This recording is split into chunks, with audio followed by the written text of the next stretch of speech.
نسیم شمال چه خوش بود، چه خوش بود این جنگ و دعوا نمیشد، به روی زمین شور و غوغا نمیشد. چه خوش بود در مجلس باده نوشان، به غیر از صراحی یا صهبا نمیشد. چه خوش بود در بزم ارباب معنا، به جز عیش و عشرت مهیا نمیشد. برای بنی نوع انسان به گیتی به جز آرزو خوب و زیبا نمیشد. میان سلاطین مشهور دنیا چنین دشمنی های بیجا نمیشد.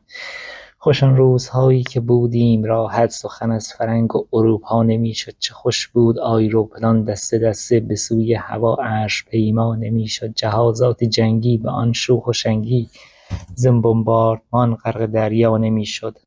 ز اتریش و آلمان به اطراف ورشو چنان حمله ها بی محابا نمیشد. ز عثمانی و روس در خاک ایران چنین شور و وحشت هویدا نمیشد. چه خوش بود سلماس به آن قشنگی، لگدکوب اسبان به یک جا نمیشد. چه خوش بود ایتالیا بی تحمل، در این جنگ داخل به دعوا نمیشد.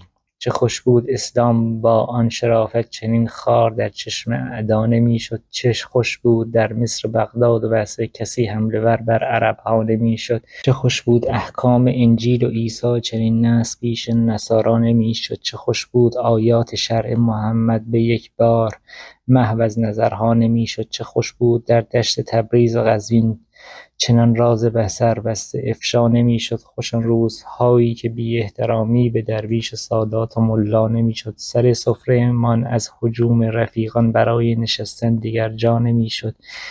میان خورش ها سر سفره شبها، چو دعوا و لشکرکشی ها نمیشد. ز فریاد قیمه ز غوغای قرمه، کسی را مجال شکیبا نمیشد. به جز آب لیمو ی شیراز اعلی، دیگر به چیز دیگر قطع صفرا نمیشد. ز بس بود حلوا لذیذ و معطر، دیگر اعتنا بر مربا نمیشد.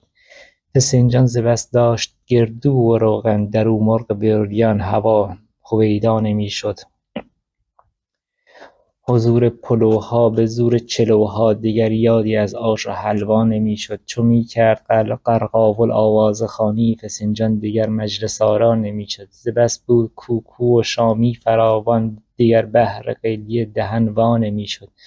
شبی را که با جوجه رقصید ماهی، دیگر بهتر از این تماشا نمیشد. خوش آن روزهایی که در مجلس ما، به جز ساز و آواز پیدا نمیشد. برای عجمها به قول عربها، خوش آن روز و شبها، خوش آن روز و شبها.